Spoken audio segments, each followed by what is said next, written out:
Right. Recording in progress. Welcome to the deal. Today I have with me Travis and Tyler Ringe, the Ringe brothers out of North Phoenix, Arizona. We handled their transaction, guys, a year and a half ago, almost going on 2 years, right? End of 2020. Yeah, pro skills. And I think again, every transaction we do is unique. I think what makes this so much fun is getting to meet the owners on a real personal and intimate level, which I've had conversations with about from before. And we've known each other now for a couple of years. So I think for me, one of the most interesting parts about your transaction was that you guys were so young and really had your shit together. Like, I talk to guys that are owners in their 50s and 60s, they don't have their shit together and can't make a decision. You guys, when we started this process, when I met you guys in Vegas at that dinner, that was the summer of COVID, right? Before we flew into Vegas, that day they shut Vegas down and they put the screens up and the masks and got all crazy with that. How old were you both when that summer right then and there? Do you remember? 34? Yeah, 32 and 34. Okay. So I get the point that I'm making with this is you were 32 and 34 making a decision for tens upon millions of dollars, right? You understood that there's a business aspect to this. And for me, I think what was most impressive is, one, you were decisive, right? You said, hey, let's go take a look at what it could look like, right? When we sat down and showed you the numbers, things got clear. You took a step back, you huddled together and said, what does this look like moving forward? So I don't know, tell me about like some of the beginning. Remember, Travis, you and I sat next to each other at dinner that night, right? And we started having a conversation. You said, hey, I'm sorry, Tyler, excuse me, Tyler, you and I sat and had dinner next to each other that night. And he said, listen, we got to bring my brother in on a conversation. You want to talk about some of that early stuff that we had discussed and kind of where your heads were at that point in time? Well, sitting there next to you in Vegas, we were there visiting Service Titan, and well, quite honestly, I just didn't realize the valuations that were out there. And so when you said, I was kind of telling you about our company and our reputation and, what we had been doing, what we had been up to, you kind of expressed that there was value beyond what I thought, which was basically, a part-time, like retire for a year and then go back to work type situation where that really wasn't, what was out there. Yeah. I think we got kind of bamboozled by you, Brian. Tyler sat next to you at lunch. And yeah, we were there to hang out with, Aaron Bahe from Service Titan and Ishmael and Tommy Mello. And we were just there to network, and Tyler sat at a different table than me at lunch. And afterwards he said, hey, that guy I was sitting next to, he's pretty interesting. You should sit next to him at dinner. The financials better than I do. So I made sure I sat next to you at dinner, and we had an interesting conversation. I think the funny part is this was kind of when, not the beginning of the I guess consolidation or private equity partnerships were happening, but a little more in the early stages. And so it never crossed our mind, to sell. I think actually the first thing I told you is, yeah, we're never selling. I mean, we're young. We don't want to sell it. We care too much about the reputation and our employees and our customers. And that's where I think you really opened my eyes to that. We still get to run our company, how we want. We get to choose who we partner with. And it really just gives us, economies of scale and resources that we don't currently have, or where we were short. And that's when, we really went back, and, we always work best when we're just have nothing but time on our hands. And so driving home from Vegas, it was like, man, that can really make sense. And so we hopped on a call and with you and Fred later, and Fred said, if I could guarantee you X amount of dollars, would you really partner with someone? And we tried to, I think, kind of play it cool and say, yeah, we would do that. But once we hung up, it was like, throw your papers in the air. There was, hell yeah. Yeah, the companies were way more than we thought. And so, yeah, I think the biggest thing in all of it is that from what people think happens on the outside versus what really happens is totally different. And, we've faced that a lot with competition, trying to say, different things to the effect of, we're out, we have nothing to do with it. They're going to raise all the prices and run it. You know, it's going to be a sales machine. And we haven't experienced any of that. So, you know, I think that the perception. No, go ahead. The perception from other people, you know, customers or competitors versus the reality, it could not be further apart. And what I was going to say is you're a year and a half, you know, coming up on a 2-year, end of the year makes it 2 years anniversary from when your deal transacted. So I guess, you know, I've done a bunch of these and I've been on podcasts and you guys have too. And a lot of people talk about the reasons why they want to sell and what all that looks like. Let's start with the end. You know, you're post-transaction now. What does life look like post-transaction as opposed to pre-transaction, right? The personal liability is off, right? All the stuff that you were personally liable for before no longer exists, correct? Yeah, of course. And you know, we've partnered with Service Champions because we've always respected them as an organization, and we really needed to solve the labor crisis.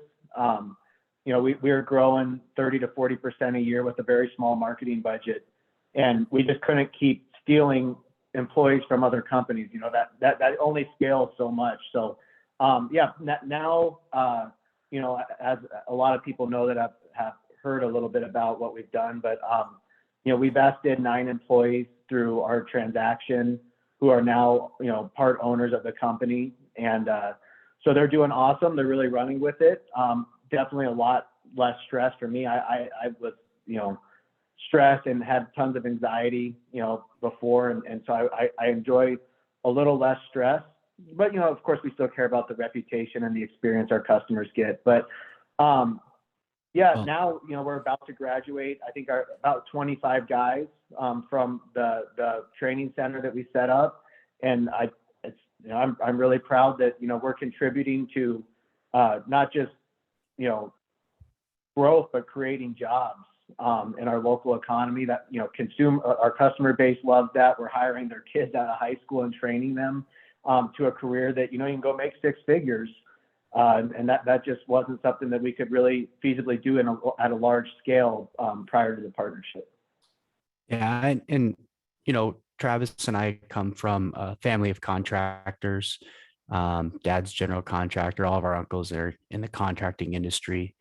And one thing that you talked about, kind of liability, financial liability, stress associated with it. We were in a really interesting spot when we actually met with you, because we were working on getting our company automated to where our management staff had real decision-making, you know, capability, and they would be able to, you know, Travis and I were already setting ourselves up to take a step back kind of to the position that we're in now, which is to, you know, be the soul of the company or the guiding, you know, direction of the company.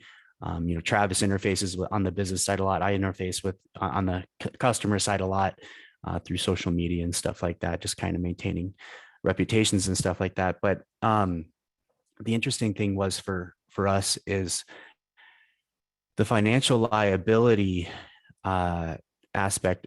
I saw my uncles, I saw my dad, I saw other people in my family lose everything, and basically, you know, having had thriving, you know, contracting companies fall apart because of recession in 04, 05. We started in 2009 and basically experienced, you know, 12 to 13 years of growth and, you know, a positive, you know, growing economy from when we started. So we never really had to deal with, you know, COVID or, you know, the financial, you know, instability of, you know, maybe what we're looking at right now.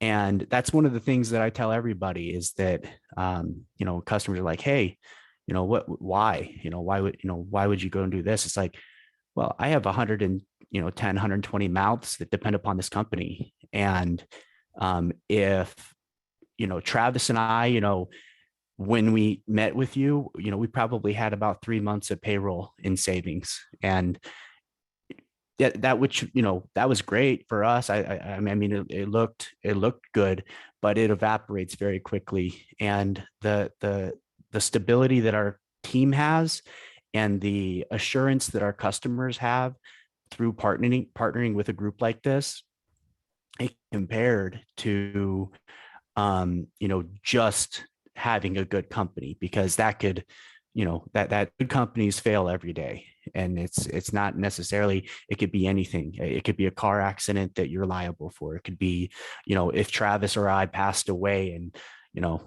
anything like that could have really upset that. We don't have that issue anymore. Yeah. And like I said from before, leading in, the emotional and business intelligence and maturity that you both showed during the process, again, in your early 30s, right? A lot of guys that I talk to, and you people, listen, people call you guys all the time to talk about your transaction. You talk to a lot of younger guys that say, hey, I've got all this runway in front of me. I want 5 more years or 10 more years before I'm ready to go do something. Listen, do you guys know where things are going to be at in the next 5 to 10 years? I'm trying to figure out, what's going to go on next year, right? So political instability, interest rates are moving. I don't think multiples are going to be where they're at. You guys caught this really on a good upswing, but you also had an incredible business, right? You empowered your managers. I mean, like if somebody's going to build a model of a business, right? Yours has got to be one on the top of the mountain with the way you guys had it set up. You had accountability all through your business. Every manager, every salesperson, everybody knew who they were going to answer to. You got, I think, Travis, I think the word you used, would you say you worked yourself out of a job, or you built yourself out of a job? Say that. You say that saying all the time. I keep forgetting it. Worked yourself out of a position, you built yourself, whatever it was, you got people who were able to handle responsibilities that you were able to handle. Ultimately, you two were able to continue to take so many steps back off of the business. You kind of saw the business from a different perspective. You ran a business instead of the business running you. Obviously, you guys both had a right-hand man in Garrett, who's absolutely fantastic and who helped you build some of this too. But I remember, for the number of times I had been by your showroom, you guys were able to stop. Your phones never rang, right? Which is a characteristic. If you're running your business properly, your phone really doesn't ring that much. Or the same people call you. It's not 10 people calling you. It's right. 1 or 2. And that's because it's gone up the chain. But yeah. So the question where I guess where I want to go with this is, when you were building the business from square one, were you building this with the end in mind? Like, did you know what you were doing, or you were picking up bits of information along the way and realizing, hey, we need to put a manager here and we need to put somebody there? Walk me through some of that. I think it really starts with, you look at the Facebook groups today, and you see like people, kind of trying to work together, best practices. But pre all of those groups coming together, we really benefited from going to either reward vacations with other contractors who were in a position that was typically superior to ours. We always like to be, not the dumbest guy in the room, but not the smartest guy in the room. We always wanted to be around people who we could learn from. And we did that through like the Kohler, what was it called? The Kohler Advisory Board. That's where when we were in plumbing.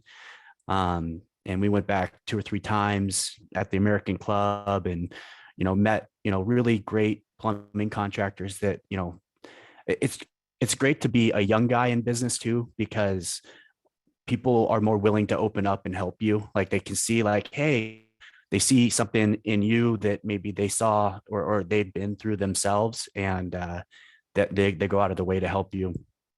And then added train, same thing, getting a lot of coaching actually from people within train. And then also, again, more contractors really just looking to help each other out and really improve the overall landscape of the industry through, rising tide raises all ships. Yeah. I don't, to answer your question directly, do we have this plan? Absolutely not. I mean, we are seat of our pants guys, we're high school educated at best. And we just have always been entrepreneurial. Tyler's very willing to take risks and roll the dice. And so he was always hiring people before we needed them. And, fortunately, we made some great hires. Obviously, our best friend, Garrett, that runs the business today and is our general manager. I mean, we're incredibly thankful for him, but also, a lot of that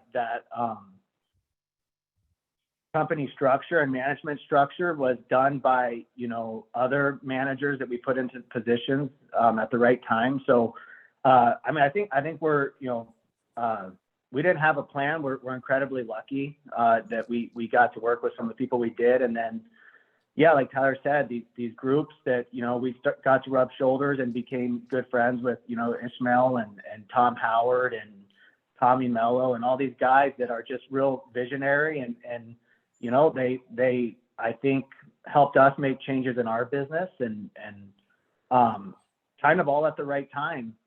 It's not like we've been having this crazy successful, rolling in profits business for several years. I mean, we struggled for a long time. Tyler and I, when we sold the company, we still had a salary of $85,000, and we just happened to, through the persuasion of great operators and their businesses and seeing what they did, one of our local competitors, Chris Hayes, they convinced us that we're delivering more value than we were charging for. And once we really realized that, I'm like I said, I get tons of anxiety. I never wanted to touch pricing, even when we had a price increase from a vendor. I'd always hold the pricing down. I was in control of air conditioning pricing. And Tyler one day just came in and changed all the pricing and said, we didn't make any money. We're losing money. This doesn't make sense. And that was like end of 2019, right before COVID hit. And I was like, we're gonna lose all of our customers. And it couldn't have been further from the truth. So I always try to tell guys that, I'm a firm believer now. And I know it's hard when you're in the situation, but you got to charge what you're worth. And that, in turn was,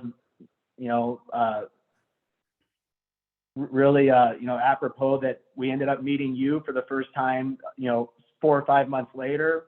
We were making profit. We were gung ho. And you said, wait, if you're making this kind of money and you can continue that through the summer and the rest of the year, I mean, you're looking at a pretty good, multiple here at being in Phoenix, Arizona.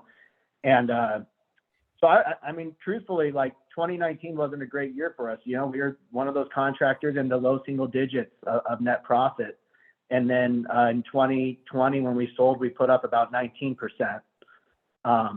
net profit. And, now because of the economies of scale that we've gotten with the partnership and reduced pricing, gained efficiencies, we're above 20%, which is, phenomenal, but we're still, when you compare our pricing to the market, we're by no means the most expensive. We're delivering, incredible value to our customers. And in reduced pricing, we're talking about reduced equipment costs, like across the board. Yeah. When you I get, one of the things that, I have conversations, obviously, I talk to people pretty much nonstop. And oftentimes I get asked, well, what are some of the benefits, right? I'm not running my business anymore. I got somebody I have to answer to, well, what about this and that? And I'm like, that's not how it works. Your partner doesn't want to come in and run your business. They're partnering with you because of how well you've done. They want you to stay on board. Now, there's different ways that this can get sliced and diced. But what made it neat was you guys had, I would say you were skeptics, but you wanted to make sure that there was no stone that was left unturned, right? If I'm not mistaken, we had north of double digits in offers for you for the business, right? We had 11, 12, somewhere north of 10 management meetings, right? Where we sat down in those 3-hour conversations because and again, I'm going to pass it over to you to elaborate, but listen, the number was one thing. You had people that you were responsible for and you understood the nature of the chemistry fit and you knew those two things kind of had to be equal in order to make your deal, right? Yeah. Well, there were guys, or there were, groups that wanted to use us as a platform and have us continue, like we'd be their first investment in this field and use us to grow and go out and find other, groups or just grow our group. There were ones that, they would cut you a check and you'd walk away. And we were definitely somewhere in between all that. We wanted, to, make sure that ProSkill as an entity continued to exist because it is our baby and we will always take great pride in ProSkill. And at the same time, we didn't want to be the start into this side of the industry for a firm or an investment group because we wanted to partner to get the benefits of those other groups, not just to start into that side. Sure. Yeah. So we really viewed it, as we wanted to interview as many groups as possible. We definitely had some people in mind, one of them being Service Champions. But it was important to us that we could vest our employees, because prior to partnership, we were looking at, if we could do like an ESOP or something. We're very, it's very important to us that we took care of people that helped us build the business, whether we partnered or not. And then, people that would let us, have some say and control in running the business, and would keep our management staff in place, because we like the direction that, was set up. So we didn't want anyone that's going to come in, try to put their own management team in, and fire our people, obviously. We wanted to be able to stay involved. Tyler and I ourselves, we are, we're not as young as we used to be, but we're still, middle-aged and think we have something to offer. So we wanted to be able to stay. Did you say middle-aged?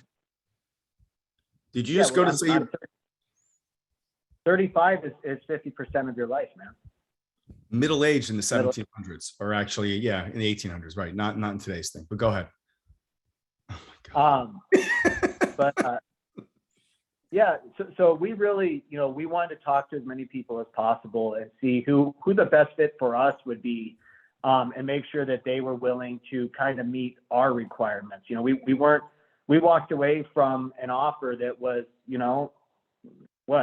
$6-7 million more than what we took, because Service Champions was the right partner for everything that we were trying to achieve.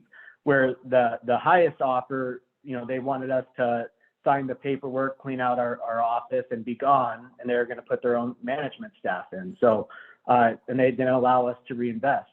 We wanted to be able to reinvest in the company, because we know it's going somewhere. So, I think overall the process, it was intensive, and it's like when you're in sales as an air conditioning, or sales in anything, you get kind of tired retelling the same story over and over again. But it was important that they had confidence in what we were doing, and that we had confidence in their investment in us. So sure. And you brought up two things that I want to explore here for a moment. One is interviewing. So you guys, I talk to everybody in the space, as many as I can. I can't tell you how many people I talk to that says, hey, listen, a buyer called me, they're giving me an LOI. I think I might do a deal with them. And I'm like, well, how many other offers do you have? Well, what do you mean? Just this one. I said, you are being reactive. This is the most important transaction you're possibly going to do in your entire life, and you don't have multiple competing offers. Would you do that with your house? And they say, no. I said, well, why would you do that with your business? Well, I think they're giving me the best number. Well, how do you know? Yeah. Well, they don't. So there's number one, right? Is that I'm gonna give it to you in a second, Tyler. And then the other one is, it's your process. You guys, and what we try and do with our clients, obviously, is be as proactive as possible. Not only are they interviewing you, but we, along with you, are interviewing them as well. Now, granted, you guys thought Service Champions was going to be the one for you, right? But you still needed to have all those conversations to ensure what you were going to do, right? You wanted to have all those conversations to make sure there was nothing that you were missing, so that when you made your decision on who you were going to partner with, it was clear. We didn't come to the table thinking that it was Service Champions. Well, let me back that off. Yeah. It ultimately you wind up doing your transaction with them, but you had a lot of conversations, right? We sat there, all the pros and cons back and forth of what it could mean to you and what it could mean for the team. Ultimately, you chose the fit that was best for you. Could you imagine going through this process and not having options? And not, by the way, not even knowing there were options. Like, how could you, I don't know. It's where I'm going. So, Brian, you could probably tell me better than I could, but I think since I had my deal, or our deal done, I've been, involved in double digits, low double digits of other deals of my buddies and people that I've helped, consult through the process or whatever. And at the same time, I've got friends who just took the first offer, and it's, they are stabbed right to the heart. I mean, some of them got a third of what their company was worth, and they're just so frustrated with the deals that they got. And there's no one that isn't getting approached daily with a letter in the mail or an email or a call of, hey, we want to buy your company. I mean, there's a lot of people trying to invest in this space. It's pretty safe, up or down economy, coronavirus, whatever, like it continues to produce returns. So if someone's trying to go direct, and usually their ploy is, hey, we'll cut out the broker.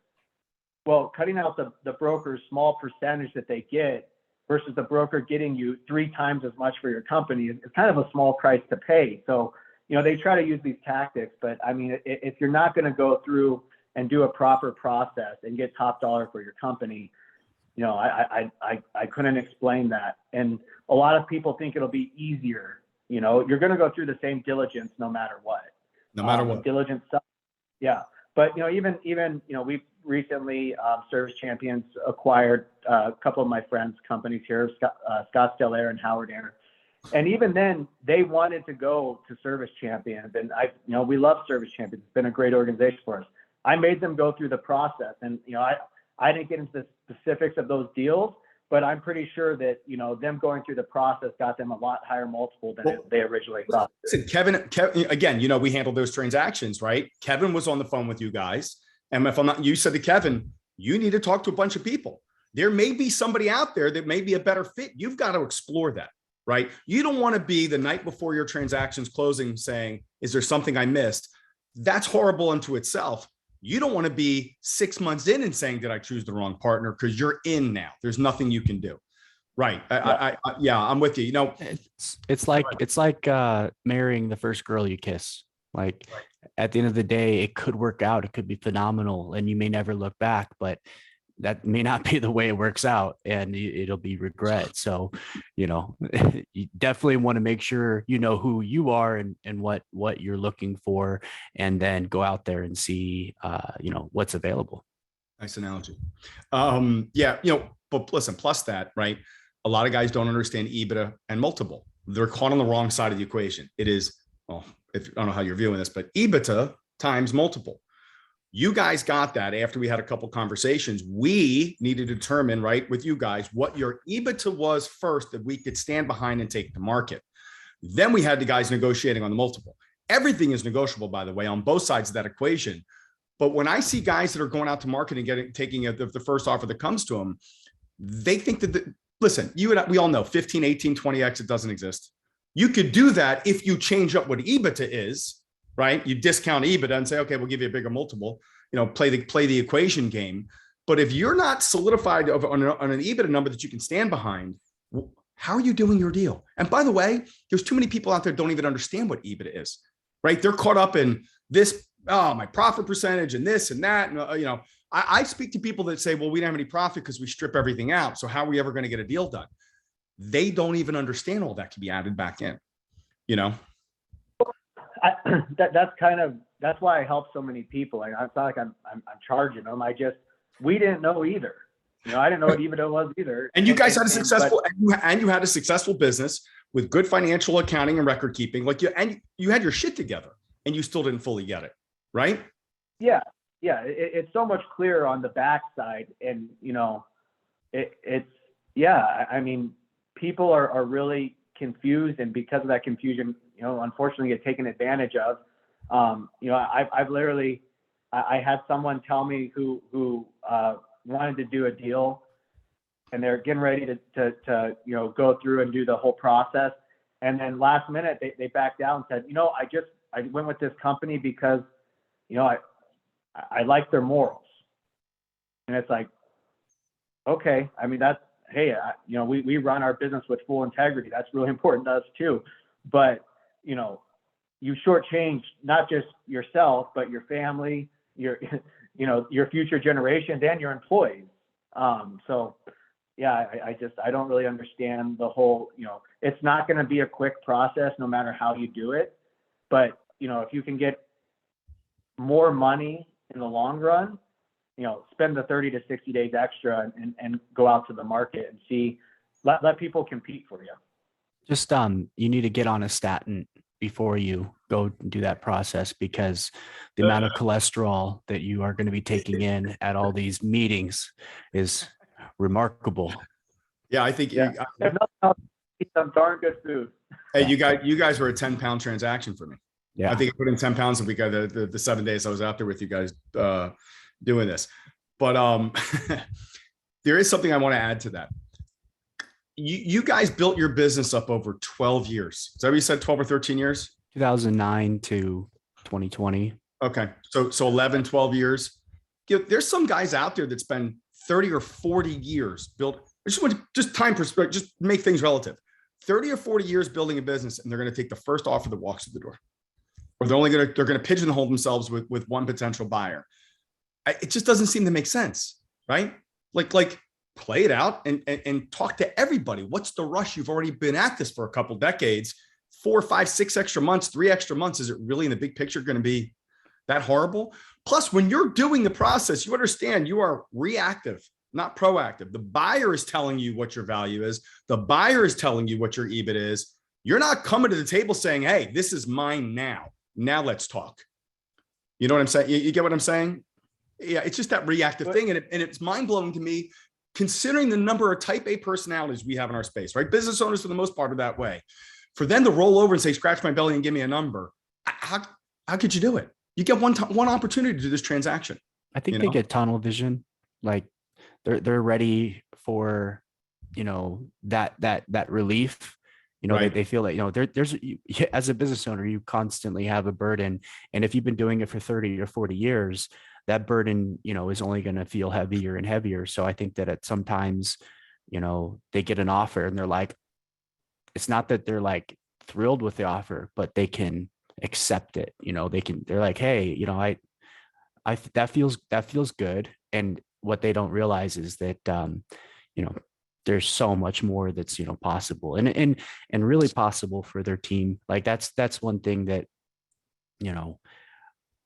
that being able to ensure that what you're doing and shopping the right partner is going to be totally different, for your team. So if you just go out and take the first offer, you did nothing to ensure that your company's legacy is in the best hands possible and that you're going to be able to have an active participating role in that. Because just to take the first, it's not just money. There's a whole lot more on the table than money.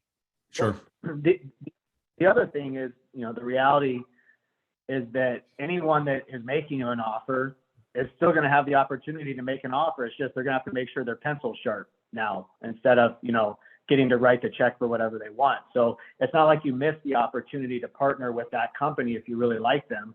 It's just now they're going to be in a competitive marketplace. Right, which ultimately should play out best for the seller, for the owner. So here's an interesting one. You're on the other side of the transaction, right? Your year and a half passed. You look back on everything since you started it in 2009. It's a hell of an accomplishment. Could you guys have ever imagined in your early 20s taking the risk that you took to put the business together, right? The stress and bullshit you went through for as long as you went through to be at this place now, right? You got multiple homes. I see the cars, right? Families are taken care of. You guys are living life now really on your terms with, I don't want to say no responsibility, but obviously maybe your responsibility to the company has diminished a little bit because of what you built and the people that you have in place. Talk about that for a minute. I mean, you're on the other side of this now, right? What does it feel like? I think one thing that's interesting is that, Tyler and I contractually, we can walk away anytime we want. But we don't want to. Like we really enjoy it. I would say the partnership has really made the business fun again. Right. All of our friends work there, so there's no reason for us to not go hang out with them and enjoy that time. So, I think that's one thing. But I mean, post transaction life is definitely, it's like I said, it's a lot more fun, not just running the business, but in general. I flip exotic and supercars, which is great. I get to drive cool cars and make money doing it. But yeah, I mean, the solidifying our family's future, and making sure that we can always take care of them through, ups and downs in the economy. I think that has taken a huge stress out of our life. So. Well, plus, hold on, Todd, before you jump in. Plus, you get all that good time in the gym. I mean, look at the guns. Go ahead, Tyler. Uh, Your golf game hasn't got any better, but that's side note. Go ahead. And I would say that the biggest change for me is the ability to kind of control what's going on in my life, the ability to kind of reflect and see, because when you're, when you're in the thick of it all the time, sometimes you don't stop to, smell the flowers, and just the ability to see what's really important and enjoy those things, spending more time with the family, um, working on, fulfilling goals that you've had that you just didn't really have the time to do. And that's about it. That's what I got. No, and I appreciate that. And again, I put you on the spot with that question. It's not like I say, hey, prepped you up and said, let's get all emotional, have some fun with the next part of this answer. But one of the things I remember was being at your office, right? The day we were negotiating out, the final stuff, and the email that came over that said, yes, okay, this is it, right? Me, you guys, Garrett was there, right? We had Fred on the other end of the phone. Like that feeling when that hit. Now, granted, we were going to go into diligence, but we had done enough work that we realized it was going to get through diligence and shouldn't be a problem. And there was going to be a rush. Not a rush. We want to try and get it done before the end of the year. For me, I was a pretty damn neat experience. And I know you guys loved it as well. I saw the way everybody hugged it out when it was all said and done. I guess here's kind of like a last little question here, right? Not really a question, just kind of open it up. What advice or anything would you give to anybody who's contemplating looking to sell their business? When I say sell, partner, do any type of transaction with their business? I think, and it's not like you alluded to earlier, Brian, we don't know where multiples will go. We've got the interest rates working against us. At the same time, if the economy's down and these assets are producing, residual or recurring income, hopefully we can see them somewhat stabilize, but it seems that they're going to go down a little bit. So I would definitely, if your financials are there and it makes sense, I would certainly look at it. Like there's nothing wrong with, like I said, enjoying some good food, getting to know the process. I think most people would find that they're really scared to take the first step, but once you get in the process, you make a bunch of friends. It's actually very enjoyable. But also, I talk to a lot of people that, they're 12 months into running a business. They don't really have any real financials. That's not the right time. So what I would focus on is just making sure, your financials are as clean as possible, because that's what is going to get you the money. Charge what you're worth so that you can get what your company's worth in the long run.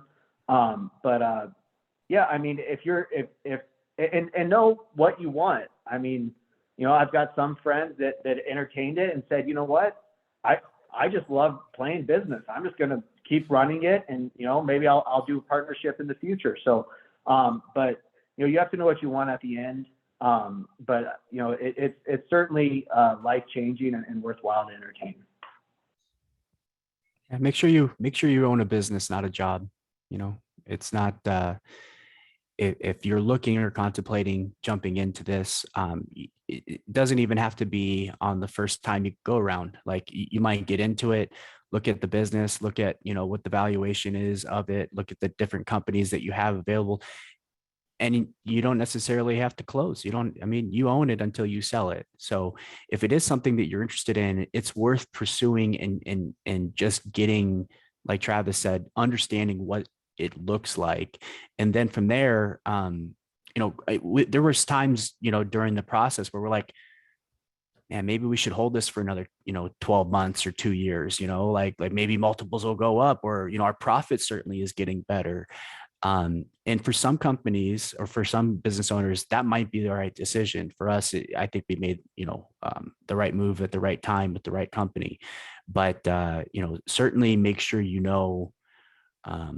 what your business is, and you are actively building your management team now to act as if it would still keep going without you if you just died, basically like make sure that your team is taken care of, whether you're there or not. And if you could do that, you'll always be of value to that team because you can come in and help and point them in the right direction and give them the advice that, they've come to expect from you.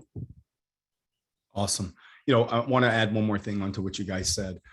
It is a process, right? Just because you called me to have a conversation doesn't mean you're selling your business tomorrow. Just because you become my client doesn't mean we're selling your business tomorrow. It's a process. It takes 4 to 6 months. We got to get through all this information, and you grow through it, right? Everybody wants to, well, what does the end look like? Well, let's just look at the next step. Let's take this one step at a time, ease your way into this, because you guys remember, like, listen, once the train, started pulling away from the station, it starts to move. So you got to kind of inch into this. And even early, right? I mean, listen, we got plenty of clients that have been clients of ours for over a year, going on 2 years. There were some things that needed to get worked out before we were ready to go. But my gosh, we knew their financials. We knew their business inside and out. You're never too early to give us a call to have a conversation about any of this. And, that's my shameless plug, Yeah. One last thing, though, is that, at the same time, know your financials, but nobody's perfect. Correct. Right? I always tell everybody that one of the things I've realized through all of this and being involved in different deals and and giving time to other contractors is that no one really knows what the hell they're doing. I know that I used to always look around at these companies, Ishmael and Tom, I'll bring them up, Tommy, they run incredible businesses, but they don't have it all figured out. They're still learning every day. They're making changes every day. So, don't be embarrassed to have the conversation because you're like, well, I just got to get this one thing figured out first. No one has it all figured out. Brian, you give us a lot of credit, but it's sometimes undue because our financials were by no means perfect. And so we had to figure some stuff out there. But it's worth taking the step and at least seeing what the company's worth if your end goal is to eventually exit the business, because right now the time is right. Sure. Tyler, after all of it, I would say that the biggest takeaway, like going through that process, is that I wish that you could start your company out by selling it. And because reverse engineering, like once you look at it from the outside looking in and see what works and what doesn't work and what's important and what's not important, a lot of times we start with the work and we end with a product. We should really start with what that product should be and then work back from that. And going through that whole process was really enlightening. I honestly, I've got a couple of projects I'm working on right now, but I can't wait to do another business someday, because it just, what the end goal is. And instead of, ending there or getting, eventually figuring out what that was, you're starting there and you just know where it's going to go. Sure. Yeah. You have an education for the next round of things that you want to do. Now you're at a different level.